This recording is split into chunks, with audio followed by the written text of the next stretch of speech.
1 2 3 start.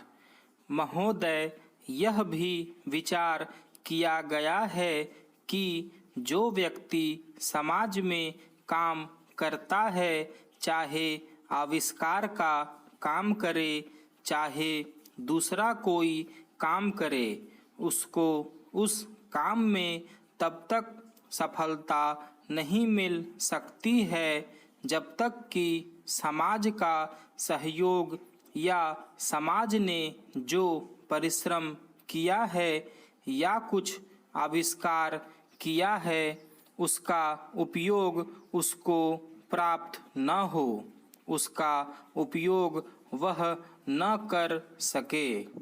इसलिए जब भी कोई व्यक्ति किसी वस्तु का आविष्कार करता है तो आविष्कार करने में न केवल उसका अपना परिश्रम रहता है, लेकिन साथ ही साथ समाज ने जो काम किया होता है, चाहे विज्ञान के क्षेत्र में या प्रौद्योगिकी के क्षेत्र में या किसी अन्य क्षेत्र में, उस सबसे भी वह लाभान्वित होता है।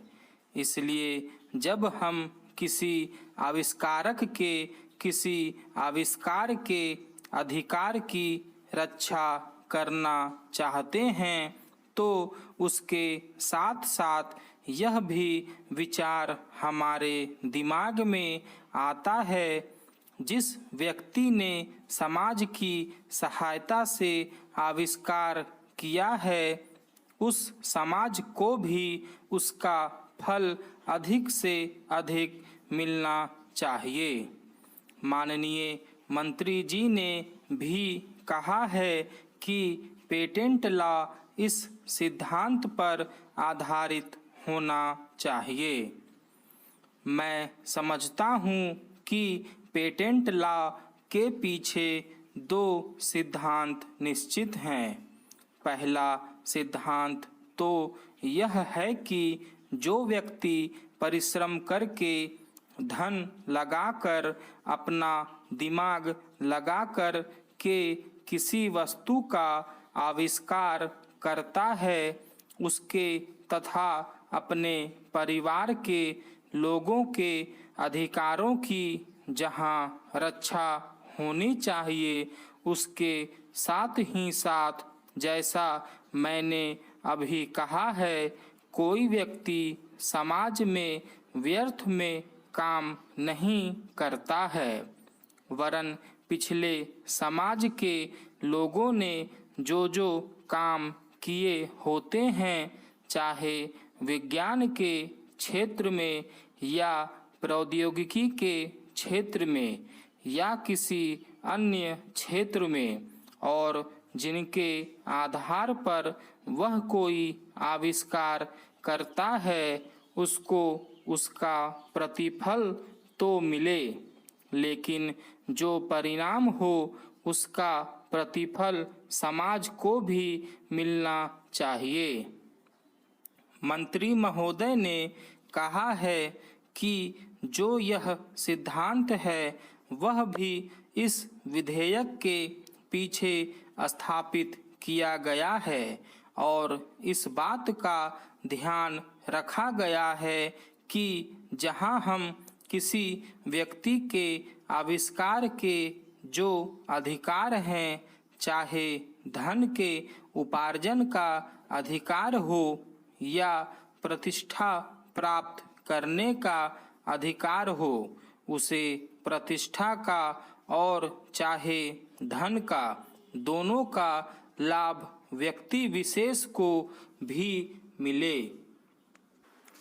महोदय, देश में जो उद्योग धंधा चल रहा है या देश की उन्नति करने का, देश में समृद्धि लाने का जो वैज्ञानिक या प्रौद्योगिकीय आविष्कार हो रहा है, उसमें भी उसका उपयोग पूरा हो। यदि ऐसा हो तभी मैं समझता हूँ कि हमारी पेटेंट प्रणाली सफल सिद्ध हो सकती है। यह प्रश्न उठ सकता है कि किस सीमा तक व्यक्ति के अधिकार की रक्षा की जाए और किस सीमा तक उसके अधिकार का हनन किया जाए, ताकि समाज का अधिक से अधिक लाभ हो, समाज उसका अधिक से अधिक उपयोग कर सके। एक दृष्टिकोण जो इसके पीछे है, हमें इस बात का अभिमान है कि हम 101 करोड़ हैं। हमारी कई जातियां, कई धर्म, कई भाषाएं और कई प्रकार के रीति रिवाज हैं। इस विविधता से हमें लाभ उठाना चाहिए, किंतु आज भेदभाव का भूत हमारे सिर पर चढ़ रहा है। भारत को स्वतंत्रता मिली है, इसका अर्थ यह होना चाहिए कि गरीबों की सेवा के लिए आज तक हमें जो सुविधाएं उपलब्ध नहीं थी वे मिली हैं।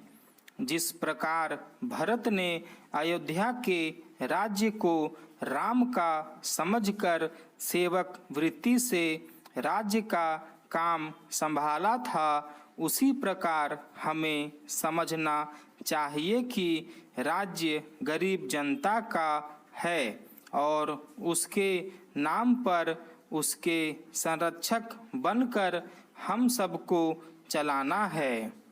अब गरीब को ऐसा अनुभव होना चाहिए कि हर एक उसकी सेवा में लग रहा है। सूर्य के उदय होने पर धनी गरीब सबके घरों में प्रकाश पहुँचता है। ठीक उसी प्रकार स्वराज्य का लाभ सबको एक समान मिलना चाहिए। इसका सुख धनी निर्धन सबको बराबर मिलना चाहिए। जनता को हमने वचन दिया था कि स्वराज्य मिलने पर हम आपके दुख दूर करेंगे। अब वह समय आ गया है जबकि हमें अपने उस दिए हुए वचन को सार्थक करना है। इतने बड़े देश में विचार भेद होना स्वाभाविक है।